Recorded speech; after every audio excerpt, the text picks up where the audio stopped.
Hi everyone, this is a technical analysis on gold. Let's start with some fundamental background first. Despite the surge in treasury yields and the stable US dollar, gold continues to set new highs as the focus remains on the Middle East. In fact, if we just track the most important developments in the Middle East, we can see how gold first gapped higher following the Hamas attack against Israel back on October the 7th. We then had another big rally into the following weekend as Israel was reportedly ready to start a ground operation in Gaza. The waters calmed down on Monday as the expectations around the ground operation didn't match the reality, but late Tuesday a rocket hit a hospital in Gaza, killing hundreds of civilians and sparking a global outrage.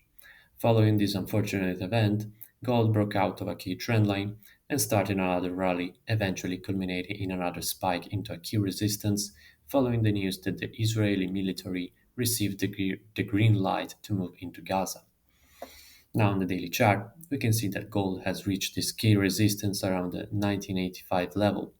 A break above this level would open the door for a rally into the highs.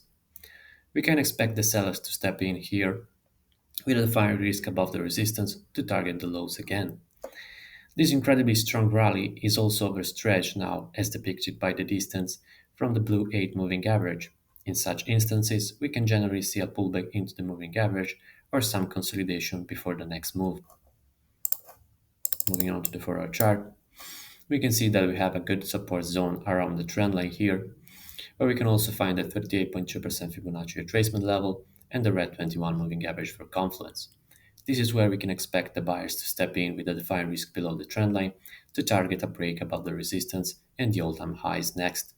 The sellers, on the other hand, will want to see the price breaking lower to increase the bearish bets into the lows. On the 1-hour chart, we can see that we have a divergence with the MACD right at the key resistance. This is generally a sign of weakening momentum, often followed by pullbacks or reversals.